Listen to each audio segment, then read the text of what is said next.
So on Friday, we talked about the Zoom call, white women for Harris, right? They also had black women for Harris. Tonight, happening right now, another Zoom.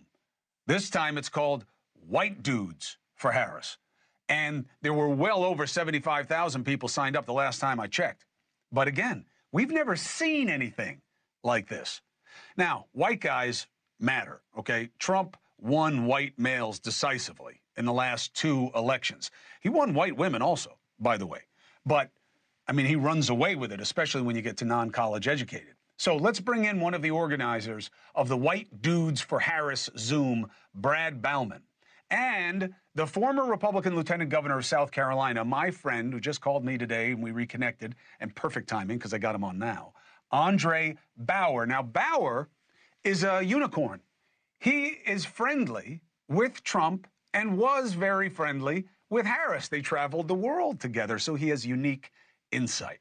Thank you both, gentlemen. I appreciate your patience listening to me wringing my hands about what's happening in Israel, but I'm very worried about it. Brad, what is the point behind white dudes for Harris, and how many do you think are going to be on the call?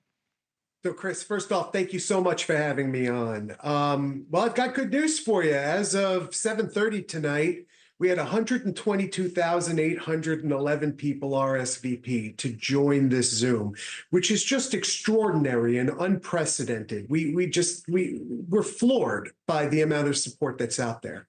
The truth of the matter is that, you know, as you were saying before, we know that Donald Trump has traditionally done very, very well with white dudes like us. But white dudes like us, we're getting a little fed up of his shtick. I think that there are a lot of white guys out there who are rightfully asking questions about whether democracy is safe with another 4 years under Donald Trump. And they're starting to look around at a lot of the people he surrounds himself with and a lot of the nationalists who are yelling and screaming and that he quietly winks and nods to and saying, it's not the America we're looking for. And so that's what this call is about. It's to get us together so that we can start talking about it. Now, Andre, ordinarily, I would come back at Bauman and say, 120,000, that's not going to win you any election. But I learned from the Trump rallies in 2015, 2016, and that when you get big groups of people, sure, as an electorate, they're not dispositive, but they are indicative of a movement, which certainly is what MAGA is. What do you believe Harris will struggle with when it comes to white males, no matter how many people are on a Zoom call?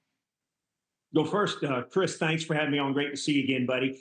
I think they're actually tuning in. I think they made a good move. The Harris camp made a good move. They know they've got an issue there, and they're reaching out to him. So I actually think it's a pretty smart political move. Donald Trump reached out to African Americans in 2016 and said, what do you have to lose? And his numbers went up. And in 2020, he came back again and said, give me another opportunity to serve you for 4 more years. And his numbers went up again. So I think it's a smart move by the Harris camp.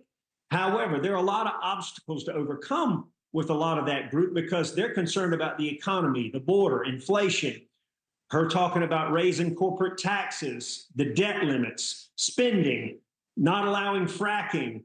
I mean, you go down a litany of issues that really don't align with her and where the party is going, the New Democrats that have, I think, changed pretty rapidly. And so that you see a large portion of what I call good old Johnny lunch buckets that are fed up with the direction the country's gone in the last 3.5 years. Quick bounce question to you, and then I'm going to end up with Brad. You know Kamala Harris. What do you think of her personal ability to deal with the DEI criticisms that are, you know, kind of laid at her feet as if she's the ultimate example of it, and the conservative notions that Democrats are not compatible with them? Does she have the personal skills, Andre, in your experience, to talk to these people and be persuasive? She has very good skills, no question. However, most of these policies do not resonate with the average American voter. I don't care how much they tell us the Green New Deal. I don't care how much they tell us inflation's only 4 or 5%. It's not. Your gas prices are double. Your milk price is double. Cost of houses has gone up exponentially. So these policies, no matter what they say, are going to be very difficult to walk away from. And that's why Biden's numbers got very bad against Trump. And she's had a honeymoon phase. And actually, she came out the gates a lot stronger than I thought she would. And I really thought there'd be a little more fighting within the party. So I was impressed how much they came together very quickly and supported her. But when it gets down to issues, the Republicans are right on so many more of what mainstream America is feeling the pain from. Hey, thank you for watching. Please go to newsnationnow.com, newsnationnow.com, and you can find NewsNation on your television provider. And don't forget to click the red subscribe button down below.